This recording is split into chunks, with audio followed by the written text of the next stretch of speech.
할렐루야. 봄학기 종강예배에 나오신 성도님들을 주님의 이름으로 환영하고 축복합니다. 한 학기 동안 고생 많으셨습니다. 우리 사랑합니다. 고맙습니다. 덕분에 행복합니다. 인사 서로 할까요? 자, 앞뒤 좌우로 바라보시면서 사랑합니다. 고맙습니다. 덕분에 행복합니다. 진짜 행복합니다. 별로 이렇게 보시면서 행복한 표정이 아니셔. 그러나 우리 행복한 줄로 믿고 그렇게 사시면 좋겠다 이런 생각이 듭니다. 오늘 우리 종강 예배 드리는데 참 감사하죠. 여기까지 하나님께서 인도해 주셔서 또 그새 한 학기가 다 지나갔습니다. 6월 마지막 주입니다. 이번 주가. 와, 시작한 지가 엊그제 같은데 벌써 반년이 훅 지나갔어요. 모르긴 몰라도 또 7, 8월 또 여름 성경학교 한다고 정신없이 지내고 나면 또 금방 또 찬바람 불고 가을 되고 한 살 더 먹고 또 그렇게 되지 않겠습니까? 참 어찌나 이렇게 시간이 잘 가는지 참 놀라워요. 제가 20대 때는 참 시간이 안 갔거든요. 눈 뜨면 21살이고 눈 뜨면 21살이고 그랬는데 요즘 눈 뜨면 31살이고 눈 뜨면 41살이고 이렇게 앞자리가 변해가는 것 같은 그런 시간을 보냈네요. 어쨌든 쏜살같이 지나가는 시간 가운데 그거 크로노스라고 부르죠. 그 세상 지나가는 시간 그거 보면서 내 젊음 다 지나가고 어쩌노 이렇게 할 게 아니라 그 시간 속에 침투하시는 하나님의 은혜의 시간 뭐라고 불러요? 그거를 카이로스의 시간이라고 부르죠. 그 시간을 딱 붙잡는 그 시간에 딱 붙잡히는 그런 삶을 사시기를 주님의 이름으로 축복합니다. 오늘 그런 분을 한 분 이야기를 하면서 시작하려고 하는데 헬렌 켈러 잘 아시죠? 우리 옛날 교과서에도 나왔던 분이고 너무 잘 알고 있는 분이에요. 3가지 불가능한 장벽에 갇혀서 살았던 분입니다. 뭐였죠? 볼 수가 없었고, 들을 수가 없었고, 말할 수가 없었던 완전히 농인이었어요. 근데 그 3가지의 장벽을 넘어서서 대학도 졸업하시고 아주 훌륭한 활동을 많이 하신 분이죠. 이분이 남긴 글이 많은데 그 중에 우리가 교과서에 아마 나왔던 기억이 나는데 사흘만 볼 수 있다면이라고 하는 짧은 수필이 있어요. 아마 기억하시는 분들이 있으리라 생각이 돼요. 헬렌 켈러는 이거를 통해서 내가 만약 딱 사흘만, 그러니까 3일 동안 눈을 뜰 수 있다면 내가 뭘 보고 싶은지에 대해서 이야기를 합니다. 첫째 날에는 자신을 평생 어둠에서 따뜻하게 이끌어주신 그 마음속에 빛을 쫙 비춰주신 선생님, 누구요? 설리반 선생님. 설리반 선생님의 얼굴을 마음 가득 오랜 동안 바라보고 싶겠다. 하루 종일 선생님 얼굴을 이렇게 쳐다보고 싶다. 이렇게 이제 썼어요. 그 마음 이해가 좀 되시죠? 선생님 얼굴이 얼마나 보고 싶었겠어요. 설리반 선생님의 얼굴을. 둘째 날이 되면 칠흑 같은 어두운 밤이 찬란한 낯으로 변하는 그 장엄한 새벽 빛을 보고 싶다. 이렇게 썼습니다. 그리고 나서 그날 그 위대한 인류의 유산이 이렇게 남아있는 미술관에 가서 그 인류의 유산들을 찬찬히 다 감상해 보고 싶다. 이런 이야기를 해요. 셋째 날은 뭘 하냐? 마지막 셋째 날에는 수많은 사람들이 바쁘게 매일매일의 삶을 살아가는 아주 평범하고 일상적인 거리의 풍경을 하루 종일 보고 싶다. 이런 이야기를 했습니다. 우리는 흔히 이 설리반이란다. 이 헬렌 켈러의 이 수필을 마주할 때 마음에 한편으로는 감동이 되면서도 또 다른 한편으로는 조금 이렇게 민망하고 부끄러운 생각이 들어요. 왜 그렇습니까? 왜냐하면 우리는 멀쩡히 두 눈을 뜨고 보고 듣고 말하지만 시간을 그렇게 소중하게 하루하루를 막 그렇게 의미고 가치 있게 살아가지 못하기 때문입니다. 영적인 의미에서는 우리가 시각 장애인처럼 살아가고 있기 때문에 그 설리반의 이 헬렌 켈러의 글을 읽으면 한편으로는 좀 이렇게 죄책감도 느껴지고 그런 생각이 드는 것 같아요. 그런데 오늘 우리 다사다난했던 봄학기를 끝까지 완주하고 함께 드린 이 종강 예배 자리에서 주님께서 열어주시는 완전히 새로운 은혜의 빛을 마치 설리반 선생님이 헬렌 켈러에게 비춰주었던 그 평생의 빛을 오늘 우리도 발견하는 은혜가 있게 되기를 기대합니다. 주님께서는 우리의 연약함을 보시면서 아까도 기도하셨지만 막 다그치시고 너 왜 이거밖에 못하냐 이렇게 하시는 분이 아니라 우리의 삶 가운데 사랑으로 다가오시고 또 보혜사로 오셔서 우리의 삶을 다시 일어날 수 있도록 새로운 소망을 품을 수 있도록 지친 삶에 다시 용기를 낼 수 있도록 도와주시는 분이 하나님이시기 때문이죠. 오늘 우리가 그런 성령님을 기대하면서 오늘 우리 말씀을 좀 나눠봤으면 좋겠습니다. 사흘 동안만이라도 온 세상에 가득한 하나님의 아름다움과 그 빛을 보고 싶었던 그 갈망처럼 오늘 우리 역시도 아주 평범해 보이는 우리 일상 속에서 매일매일 나름의 소망을 꿈꾸면서 그렇게 일어나고 하루하루를 살아갑니다. 내 삶에 스며들어 있는 하나님의 개입하심과 그 신실하신 사랑을 매일 아침 새로운 기대와 설렘의 눈으로 마주하기를 우리가 열망하면서 살아가죠. 그렇게 하루하루 살아온 올해 26년이 벌써 6개월이 다 지나가는 거예요. 돌이켜보면 정말 많은 일들이 있었죠. 올해 정말 여러 가지 일들이 있었습니다. 시작하자마자 천정이 무너지는 사고도 있었고, 또 이를 해결하고자 온 교인이 날마다 기도하면서 하나님께 이렇게 매달렸던 때가 이렇게 있었어요. 또 성도 각자 개인의 삶에도 이런저런 일들이 많았었죠. 여전히 고민과 걱정을 붙잡고 계신 분들도 여기에 많이 계십니다. 또 어찌할 수 없는 육신의 한계, 또 정서적 한계를 이렇게 경험하고는 주님 앞에 나와서 엎드려 울 수밖에 없었던 그런 순간들도 아마 있으셨을 겁니다. 이 치열한 믿음의 경주 속에서 우리는 열심히 살지만 또 한편으로는 점점 이렇게 좀 지쳐가는 그런 우리의 모습들도 있었을 거예요. 그게 이제 방학이 필요한 이유죠. 우리에게 쉼이 필요한 이유이기도 합니다. 여기 믿음의 눈을 열어서 지난 봄학기의 은혜로운 발걸음을 우리가 찬찬히 되짚어보고 여기까지 인도하신 하나님께서 내일도 모레도 또 저기까지도 인도해 주실 줄로 우리가 믿고 결단하는 그런 복된 시간이 되시기를 주님의 이름으로 축복합니다. 한 학기 동안 우리 삶의 가장 낮은 자리와 구석구석에 이렇게 새겨진 하나님의 흔적들을 우리가 더 큰 믿음을 가지고 바라보고 또 확인하고 노래하는 영광스러운 시간으로 이 시간 만들어야 되는데, 우리가 다 지나온 이 6개월의 시간이 그저 그냥 그렇게 역사 속에 사라지는 시간은 아닐 겁니다. 그 6개월간 있었던 일들이 우리의 신앙의 이야기가 되고, 그죠? 그것이 또 때로는 간증이 되고, 그래서 우리의 신앙 정체성을 이렇게 세워가죠. 우리의 영적인 근육을 튼튼하게 세우는 일일 수도 있고, 어떤 흔들림 앞에서도 주님의 강하심을 경험하고 또 그것을 간증하는 믿음의 시간이 되었을 수도 있습니다. 우리는 한 학기를 지내면서 이거 언제 끝나나, 이거 이제 좀 쉬고 싶다, 이제 이런 간절한 소망을 품으면서 아마 지내오셨을 거예요. 이제 강의를 하는 저도 그렇지만 매주 수요일 강의를 준비하면서 빨리 방학을 좀 만나면 좋겠다, 이거 빨리 끝냈으면 좋겠다, 이제 이런 소망을 제가 이제 가지기도 했는데, 아카데미만 그렇겠어요? 우리 뭐 전도대도 그렇고 또 우리 아가페 사역하시는 감당하시는 분들도 그렇고 또 아둘람 기도회를 준비하는 찬양팀들도 그렇죠. 그러니까 한 학기 동안 열심히 막 애를 쓰고 주님 앞에 나아가는 거예요. 믿음의 마라톤을 열심히 걸어가는 겁니다. 그래서 오늘 우리는 마땅히 어깨를 펴고 주님께서 우리 마음에 새롭게 불어넣으시는 은혜를 받을 권리가 있다, 저는 그렇게 생각합니다. 봄학기를 마무리하는 이 시간에 우리 마음속에 있는 감정은 후회여서는 안 되겠다, 내가 좀 더 잘할 걸, 이런 것이 아니라 이번에 주신 이 은혜를 붙잡고 다음 학기는 내가 더 열심히 살아가겠다, 더 소망을 품고 살아가겠다라는 미래를 향한 미래지향적인 결단의 시간이 되어야 할 줄로 믿습니다. 이제 잠시 2달간의 우리가 쉼을 갖겠지만 이 시간은 우리가 영적으로 게을러지라고 하는 시간은 아니에요. 팽팽하게 긴장감이 있었던 그 우리의 영혼이 좀 느슨해지기는 하겠지만, 그러나 또 그 우리가 좀 안식하고 쉬는 가운데에서 하나님의 일하심을 더 면밀하게 이렇게 살펴보는 시간이 되어야 할 겁니다. 도망가는 도피처가 되어서는 안 될 것이고, 도리 하나님께서 우리 삶의 구석구석에 남겨두신 찬란한 은혜를 떠올리고 기억해내고 발견하는 그런 시간이 되어야 할 줄로 믿습니다. 그래서 오늘 우리가 말씀을 여러 가지를 나눠볼 것인데, 지난 학기 우리 창세기에서 나눴던 말씀들을 하나하나 좀 살펴볼 거예요. 그리고 이 방학 동안 그 키워드들을 붙잡고 또 우리가 은혜를 받으면 좋겠다, 이런 생각을 하게 됩니다. 저도 뭐 이번 학기에 여러 가지 일들을 많이 경험했지만 성도님들도 여러 가지 일들을 경험하셨을 거예요. 뭐 매주 끊임없이 생기는 이런저런 일들도 있고, 또 밤잠을 이루지 못하게 우리의 마음을 죄는 그런 문제들도 아마 있으셨을 겁니다.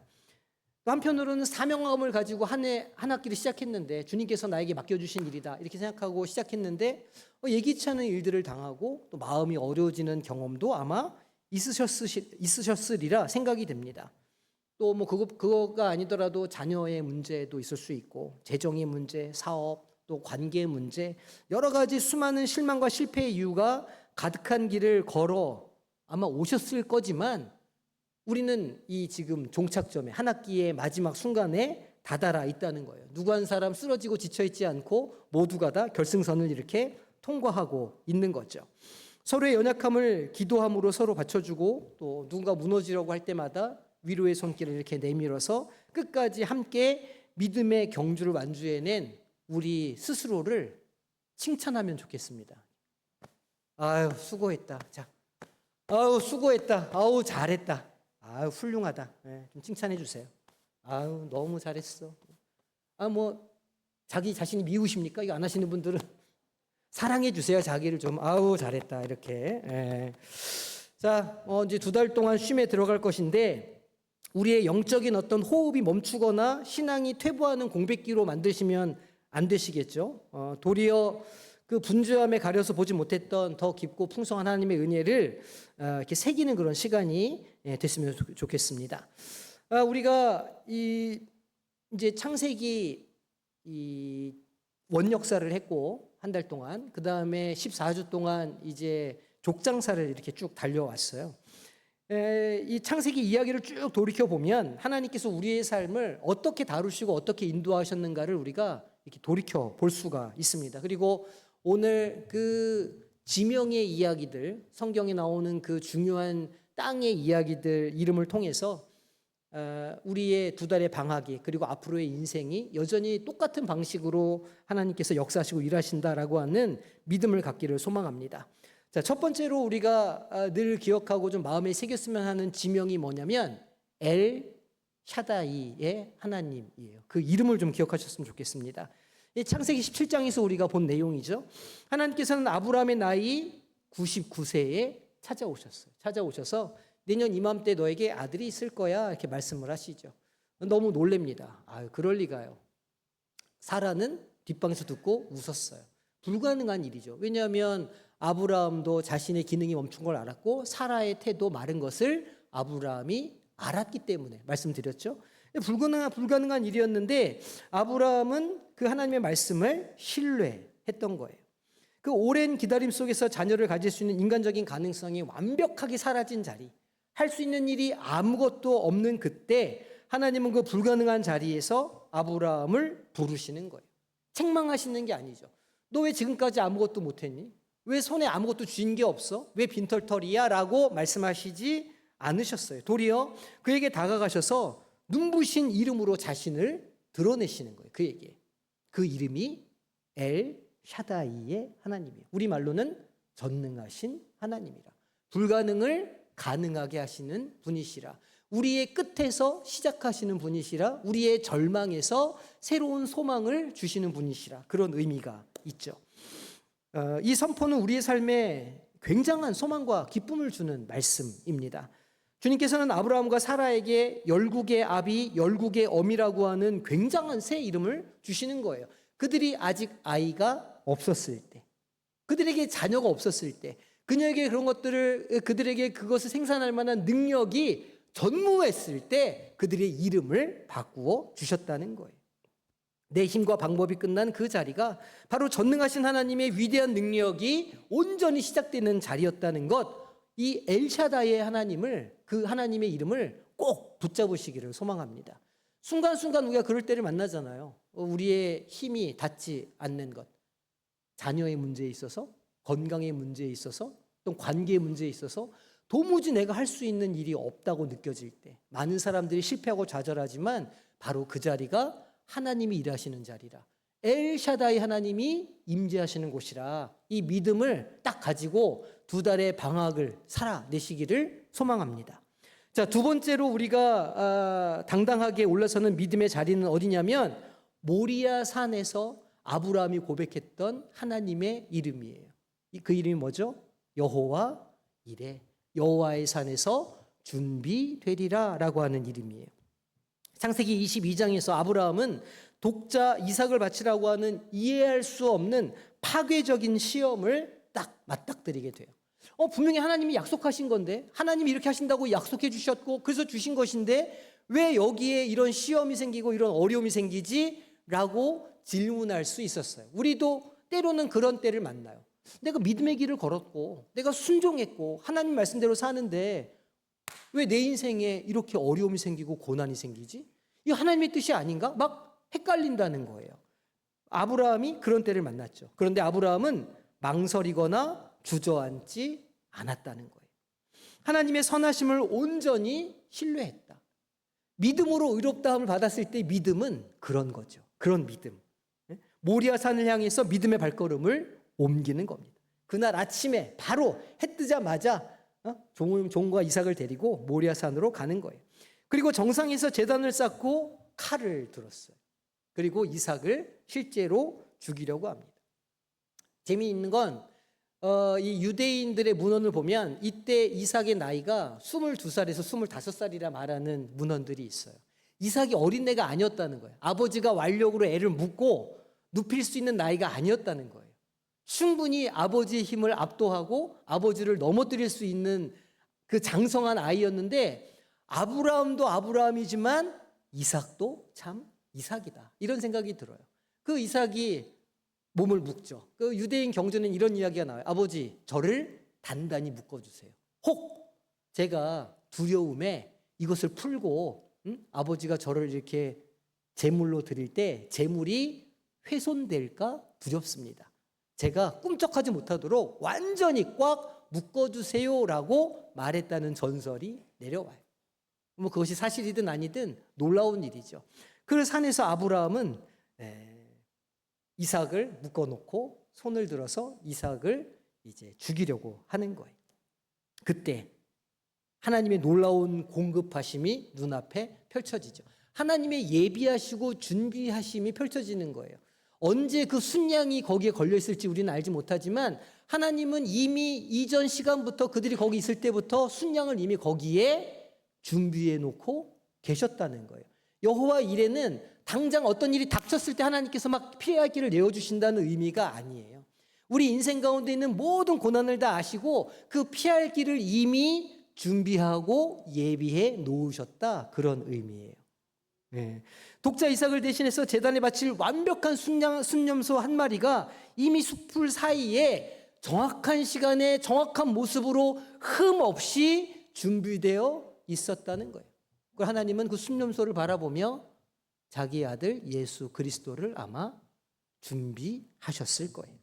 아브라함은 그 구원의 자리를 뭐라고 이름 붙였다고요? 여호와 이레라고 이름을 붙이는 거예요. 여호와의 산에서 준비되리라. 이 산 이름이 뭐라고요? 모리아산. 이 모리아산이 후에 어디가 됐을까요? 모리아산이 예루살렘 성전산이에요. 성전산의 다른 줄기가 모리아 줄기예요. 그 모리아산에서 그 채석장에서 돌을 캐다가 예루살렘 성전을 지었어요. 예루살렘 성전을 지었을 때 이 건너편에 있던 이 모리아산은 흉측하게 보였어요. 그래서 거기를 뭐라고 불렀느냐? 골고다 해골의 터라 불렀어요. 놀랍죠?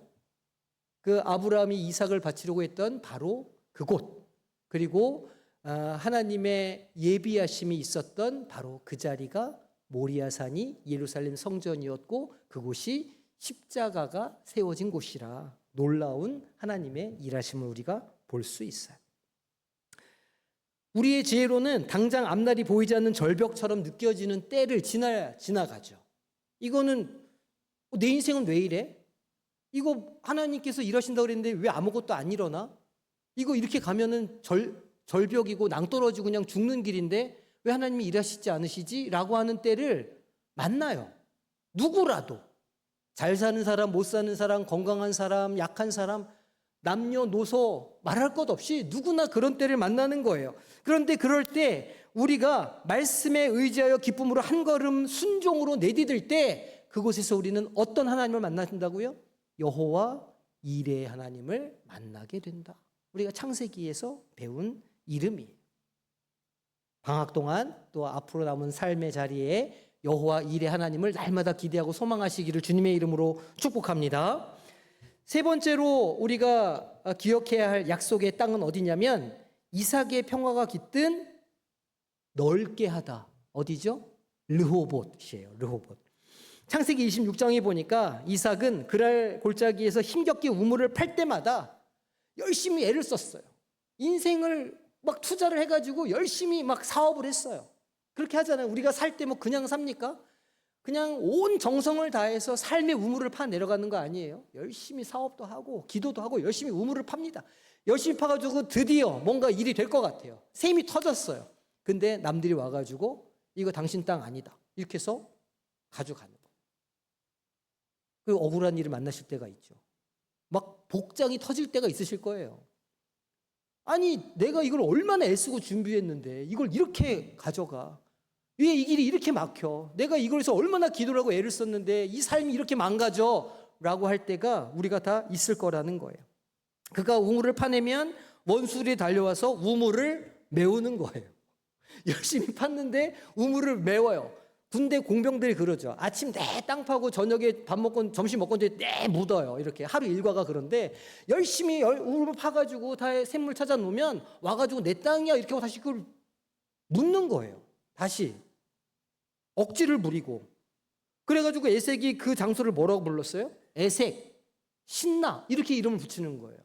자기도 얼마나 억울하고 화가 났으면 다툼의 장소다, 절망의 장소다, 괴로움의 장소다, 그런 이름을 붙였겠어요.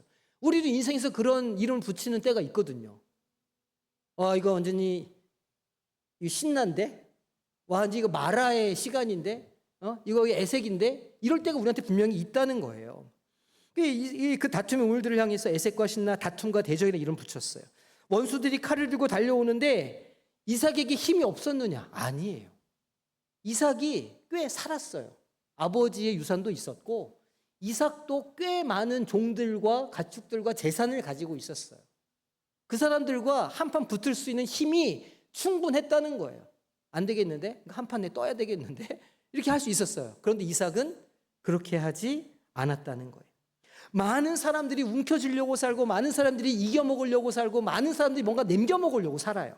그런데 이삭은 그렇게 하지 않았다는 거예요. 기꺼이 양보하며 평화의 길을 선택했어요. 그가 믿음으로 양보하며 다른 우물을 파냈을 때 마침내 그들도 시비하지 못하는 거대하고 맑은 샘물이 터져 나왔어요. 그 우물의 이름을 뭐라고 붙였다고요? 르호봇이라고 붙였어요.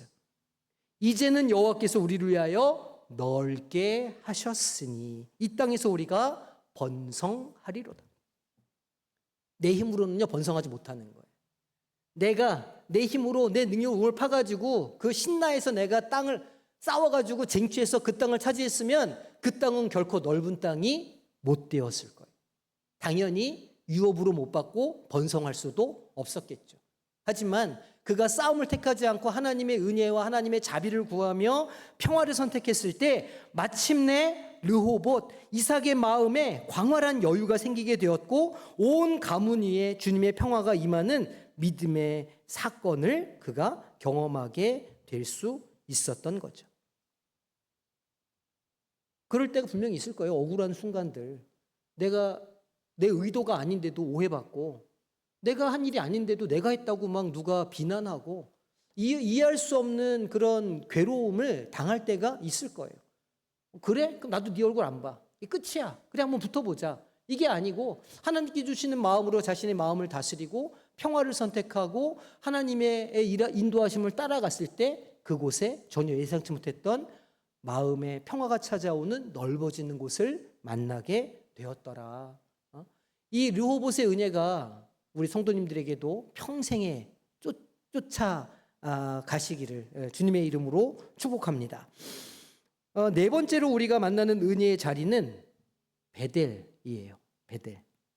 창세기 28장을 보니까 홀로 외로운 피난길에 올랐어요. 누가요? 야곱이. 야곱이 왜 도망을 갔죠? 도망을 안 가면 형한테 죽으니까, 도망을 안 가면 형한테 죽으니까 도망갈 수밖에 없었어요. 자기는 다 사실 생각이 없었는데 엄마가 야, 너 빨리 죽 끓여. 엄마가 죽 끓일 테니까 너 빨리 저기 형 대신 들어가가지고 털옷 입고 형인 척해. 이렇게 엄마가 다 사주했을 거거든요. 야곱은 어쨌든 엄마가 시키니까 네 이렇게 하고 거기 들어갔을 뿐인데 형이 돌아오고 나서는 완전히 이제 상황이 변한 거죠. 엄마가 빨리 삼촌 집으로 도망가 이렇게 해가지고 이제 도망가는 길이에요. 삼촌 집 한 번도 가본 적이 없어요. 그리고 삼촌 집은 하란이니까 굉장히 멀어요. 얘기 말씀드렸잖아요. 꽤 몇백 킬로가 되는 길입니다. 거기서 하란까지가. 하란이 지금 어딨냐면은 그 터키 그 안쪽 터키 국경에 있는 곳이거든요. 이렇게 비옥한 초승달 제일 위에 있는 데가 하란이니까 굉장히 먼 거리예요. 한 번도 가본 적 없는 삼촌 집에 가야 되고 뒤에는 형이 나를 죽일 것처럼 돌아오고 있고 어디 갈 데도 없어요. 급하게 나와가지고 짐을 챙겨 나오지도 못했어요. 그러니까 그 허벌판에 돌 베개 베고 잠갔다 이렇게 우리가 찬송가에 부르잖아요. 돌을 베개 삼아서 거기에 겉옷 이렇게 이불 덮고 이렇게 자니 그 얼마나 신세가 처량하겠어요. 그 차가운 돌판에서 그렇게 두려움에 떨던 그 밤에 하나님께서 하늘과 땅을 잇는 사닥다리 환상을 그에게 보여주시는 거예요. 너와 내가 끊어져 있지 않다. 너와 내가 연결되어 있다. 언제든지 너는 기도로 나에게 올 수 있고 나는 내 천사들을 너에게 보내줄 수 있다. 네가 있는 그곳에 내가 임재한다. 이 약속을 주셨던 거예요. 잠에서 깬 야곱이 감격에 겨운 거예요. 하나님이 지금까지 나와 함께 하셨는데 내가 그걸 못 봤네. 하나님이 나와 동행하신다고 약속해 주셨네. 그래서 거기에 그 자기가 비었던 돌을 기둥으로 세우고 기름을 붓고 그곳을 벳엘, 하나님의 집이라고 이름을 붙였어요. 하나님의 집이란 무슨 뜻이냐면 하나님이 여기 계신다 그런 뜻이에요. 말씀드렸죠. 거기에 돌을 세워서 거기가 베델이 아니라고. 우리가 있는 어느 곳이든 베델이라고. 우리가 있는 어느 곳이든 하나님과의 사다리가 연결되어 있고 언제든 우리가 기도하면 들어주시고 우리가 언제든 이렇게 손을 내밀면 우리에게 천사를 보내주셔서 우리를 구원해 주시고 도와주시는 은혜가 있다. 우리의 삶의 자리는 언제나 베델이라 이 믿음을 가져야 된다 말씀을 드렸어요. 외로운 방랑자의 자리가 살아계신 하나님의 거룩한 임재의 성전으로 변화되었어요. 지금 야곱이 도망 나온 땅이 어디예요? 하나님께서 아브라함에게 약속해 주신 땅 아닙니까? 내가 이 땅에서 너를 번성하게 해줄게. 아브라함에게 이삭에게 약속해 주신 땅이 거기예요. 근데 그 땅을 지금 야곱은 등지고 도망가는 중이에요. 무슨 생각을 했겠어요? 내가 하나님의 언약에서 내가 벗어나는구나. 내가 약속의 땅을 내가 빠져나오는구나. 이제 나는 버림받았구나. 이렇게 생각했을 거 아닙니까? 그런데 하나님이 그 도망길 가운데 만나 주셔서 아니야. 땅이 문제가 아니고 나의 임재가 문제야 라고 얘기해 주시는 거예요. 우리 인생도 그렇지 않겠습니까? 힘들고 어려운 때가 있죠. 고난의 때가 있어요. 근데 하나님이 안 계신 게 아니에요. 어디라도 하나님이 계신다. 하나님이 언제라도 우리의 기도를 들어주시고 언제라도 도움의 손길을 내밀어 우리를 붙잡아 주신다. 우리 있는 곳 어디라도 베델이라. 이거를 기억하셔야 되는 거예요. 그리고 오늘 본문 사무엘상 7장에 가니까 믿음의 조상들이 역사 속에 남겨준 이 모든 은혜의 마디들이 마침내 하나의 고백으로 딱 터져 나오고 있어요. 블레셋이 막 위협합니다. 막 장수들을 죽이고 앞에서 막 이 죄를 지었던 선배들이 막 고난을 당하고 난리가 아니었어요. 그런데 미스바에 모이는 겁니다. 사무엘 선지자가 미스바로 다 모았어요. 우리가 하나님께 부르짖어야 된다. 간구해야 된다. 모여서 하나님 앞에 기도해요. 그리고 그렇게 소망으로 예배했던 이스라엘에게 하나님께서 큰 우레를 바라셔서 승리할 수 없는 전쟁에서 승리하게 해 주시는 거예요. 어떤 하나님이시니까? 엘샤다이 하나님이시니까. 기도할 때 도와주시는 베델의 하나님이시니까. 기도할 때 응답하시고 준비하신 복을 주시는 여호와 일의 하나님이시니까. 싸우지 않아도 땅을 주시는 르호봇의 하나님이시니까 그곳에 승리가 임하게 되었어요. 그리고 그곳에 에벤 에셀이라고 이름을 붙이면서 돌을 세우고 말하죠. 여기까지 여호와께서 우리를 도우시고 인도해 주셨다. 오늘까지 하나님께서 우리를 에벤 에셀로 인도해 주신 줄로 믿습니다. 오늘까지만 인도해 주실까요? 오늘까지만 인도해 주셨으니까 이제 끝! 내일부터는 알아서 살아 이렇게 하십니까? 아니죠. 아니에요. 사무엘이 선포한 여기까지라고는 이 말에 담긴 은혜의 무게를 한번 생각해 보시기 바라요. 여기까지라고 하는 고백 속에는 아브라함의 불가능을 찬란한 약속으로 바꾸신 엘샤다이 전능하신 능력이 담겨 있어요. 순종하는 사람을 위해서 순념서를 이미 예비해 두셨던 여호와 이레의 완벽한 예비하심이 여기에 담겨 있는 거예요. 다툼과 갈등과 시기와 원망과 절망 속에서도 그의 마음을 넓혀주시고 마침내 평화를 주신 르호봇의 광활한 지경의 넓이가 여기에 담겨 있는 거예요. 야곱의 외로운 밤을 신실하게 지켜내셨던 베델의 동행이 여기에 포함되어 있는 거예요. 에베네셀, 여기까지 나를 인도하셨다. 하나님께서 나를 이 자리까지 오늘 살게 해주셨습니다. 내가 절망했을 때, 내가 고난당할 때, 내가 앞을 볼 수 없고 내가 눈물을 흘리며 하나님 앞에 엎드렸을 때 나를 붙잡으시고 나를 세워주시고 내 마음을 넓혀주셔서 오늘 여기까지 이르게 해주셨습니다 라고 고백하는 자리로 세워주셨다는 거예요. 하나님은 어제도 오늘도 내일도 동일하신 분이신 줄로 믿습니다. 에벤네셀의 하나님이 오늘도 우리와 함께 하시고 내일도 함께 하실 것이며 우리 인생 평생에 동행하시는 줄로 믿으시기를 소망합니다. 이 에벤네셀의 이야기가 오늘을 살아가는 우리의 삶의 자리에 어떻게 성취가 될까요?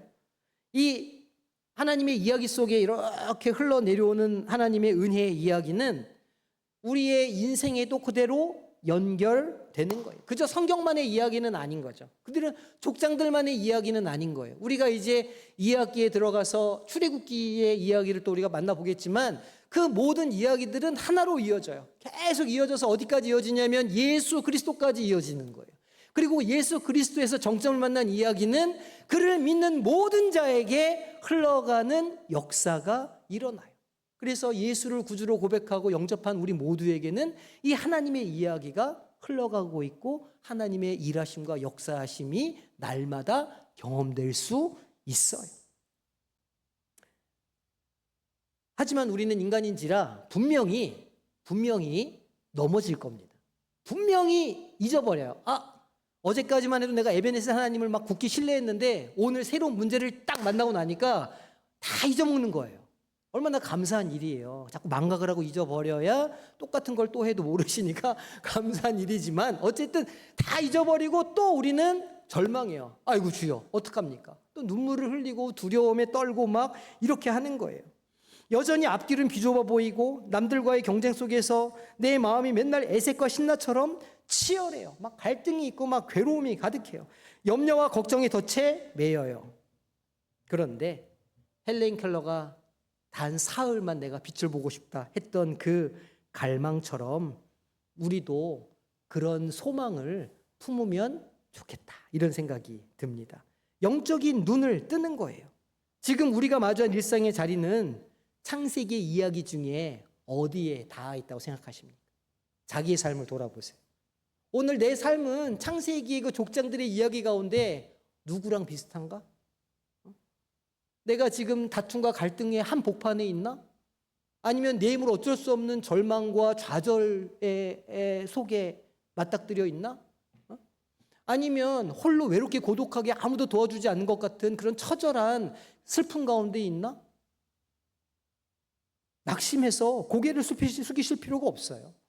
내 모든 가능성이 제로가 된 그 자리는 내 힘이 아닌 주님의 전능하신 손길이 찬란하게 일하기 시작하시는 엘샤다이의 장소니까. 도무지 이해할 수 없는 막막한 진로와 취업의 벽 때문에 삶의 어떤 그런 막혀있는 담 때문에 갈 바를 알지 못해서 두려워하던 그 모리아산과 같은 절벽을 앞에 두고 계십니까? 주님의 약속을 온전히 신뢰하며 믿음의 순종으로 한 걸음 내디디면 거기에 여호와 이레의 은혜가 있는 거예요. 또 삶의 고난, 진로의 갈등, 사역 가운데 있는 어려움 속에서 마음에 보이지 않는 흉터로 막 여기가 아파서 괴로워하시는 분들은 없으십니까? 조금이라도 틈만 보이면 남들에게 뒤처질지도 모른다고 하는 극심한 강박 때문에 마음의 지경이 사정없이 좁아지고 메마르신 분들은 안 계신가요? 내가 무엇인가를 해서 내가 움켜쥐지 않으면 아무것도 남을 것이 없는 것 같아서 밤낮으로 수고하고 애쓰며 다툼 속에 피 흘리며 신음하시는 분은 안 계십니까? 오늘 주님은 우리의 좁아진 심령 가운데 르호봇의 은혜를 부어주시는 분이에요. 세상의 어리석은 법칙은 남의 것을 더 많이 빼앗고 악착같이 소유를 주장하라고 다그치죠. 하지만 우리 주님께서는 전혀 다르게 우리에게 말씀해 주시는 거예요.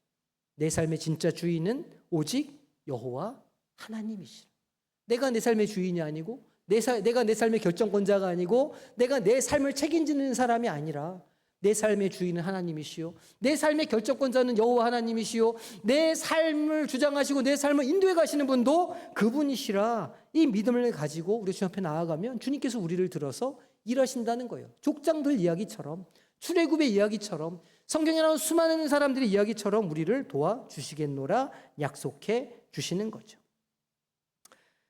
내가 움켜쥐려 할 때는 늘 에색의 다툼뿐이라는 걸 기억하시기를 바랍니다. 내가 무엇인가를 해보겠다, 내가 내 것을 취하겠다 하면 거기는 신나밖에 없는 거예요. 또 내가 무엇인가를 열심히 해보려고 하면 우리가 잠잘 때에는 잠을 이루지 못하는 돌베개밖에 없을 거예요. 막 홀로 울부짖고 있던 척박한 광야는 사실은 하나님께서 사다리를 놓으시고 내가 너를 떠나지 않을 거야 라고 말씀하시는 베델의 자리임에도 불구하고 그걸 보지 못한다면 우리는 여전히 차가운 돌베개를 비고 애색의 삶을 살아갈 수밖에 없다는 거죠. 그러니 십자가 앞에 그 짐을 다 내려놓으시기를 바랍니다. 주님, 한 학기 동안 신실하게 인도해 주셔서 참 감사합니다. 에베네셀의 하나님께서 나의 다가올 시간들 모든 계절도 완벽하게 넓은 르호봇의 은혜로 함께해 주실 줄로 믿습니다. 이 믿음을 가지고 담대하게 한 걸음 한 걸음 에베네셀의 삶을 살아가시기를 주님의 이름으로 축복합니다. 마치 방랑자처럼 보일 수 있어요.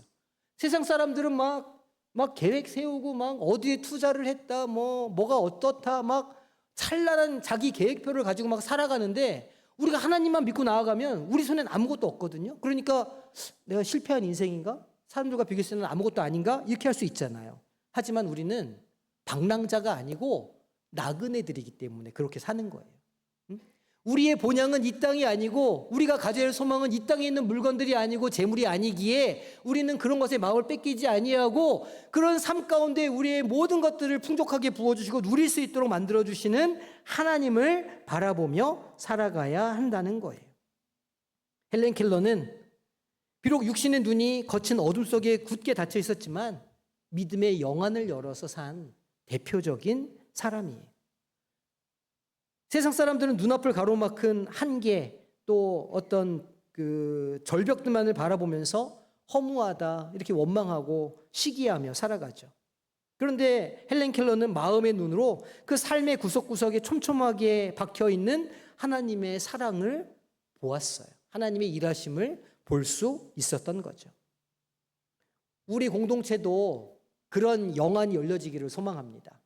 아무것도 보이지 않는 것 같은 그런 삶인데 하나님이 일하시지 않는 것 같은 그런 인생인데 보니까 그 자리가 여호와 이레의 자리네, 그 자리가 베델이네, 그 자리가 르호봇이네, 그 자리가 엘샤다의 하나님을 만나는 자리네. 이것을 볼 수 있는 시각이 우리에게 생기고 누군가가 그렇게 주저앉아 있으면 베델의 하나님이 함께 하십니다 말해줄 수 있는 그런 넓은 르호봇의 마음을 가지시기를 주님의 이름으로 축복합니다. 그래서 이 에베네셀의 은혜가 여기까지 뿐만이 아니고 거기까지, 거기가 어딜까요?